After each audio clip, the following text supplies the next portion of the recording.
آج کے زمانے میں انسان اپنے ایمان کی حفاظت کیسے کرے، جس میں جسم بھی محفوظ نہیں ہے، زبان بھی محفوظ نہیں ہے، اور آنکھیں بھی محفوظ نہیں ہیں. بات یہی ہے. تو بات یہ ہے بھائی، سیدھی بات یہ ہے کہ فتنہ جو تھا نا وہ ہر دور میں تھا. ٹھیک ہے نا. اگر ہم بولے کہ یہ زمانہ صرف آج کا ہے جس میں گمراہی ہوتی ہے، تو یہ صرف ایک غلط بات ہے. کیونکہ ہاں یہ ہے کہ اب گمراہی کے معاملات بہت زیادہ بڑھ چکے ہیں. تو کیا فرعون جو گمراہ ہوا ہوا تھا، جس نے حضرت موسیٰ علیہ السلام کی کبھی نہیں مانی، تو کیا وہ اس زمانے میں تو کوئی سوشل میڈیا، آنکھیں کچھ بھی نہیں تھی، کوئی اتنے فتنے نہیں تھے، کوئی ایسی جیسے ڈریسنگ نہیں تھی جو ہمیں گمراہ کر سکے، کوئی ایسا میوزک نہیں تھا جو اتنا خاص، جو ہمیں ہر وقت، جو اتنا ایزی ٹو مطلب لسن ہمارے لیے نہیں تھے کہ ہیڈ فون لگایا اور گانے سننا شروع کر دیے. یہ سب باتیں ہوتی ہیں انسان کے اپنے ایمان کے اوپر، انسان کے اپنی ورکنگ کے اوپر.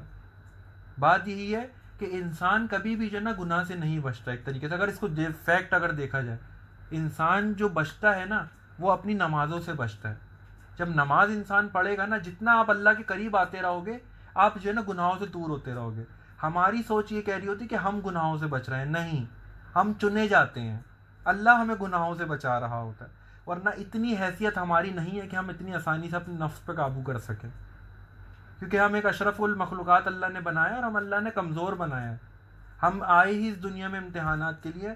لیکن وہی بات ہے کہ ہم قرآن پڑھتے ہیں، نماز پڑھتے ہیں، تو اس سے ہمارا جو ہے ایمان مضبوط ہوتا رہتا ہے. اللہ نے کہا ہے کہ تمہاری روح، جیسے پیٹ کی غذا کیا ہے؟ پیٹ کی غذا ہے کھانا. جسم کی غذا کیا ہے؟ کھانا. اسی طریقے سے روح کی غذا کیا ہے؟ اللہ کی نماز، اللہ کا قرآن، اللہ کا ذکر.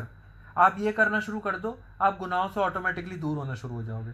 جہاں آپ نے یہ لوز چھوڑ دیا، وہاں آپ گناہوں میں پڑنا شروع ہو جاؤ گے. اس میں بہت سمپل سی بات.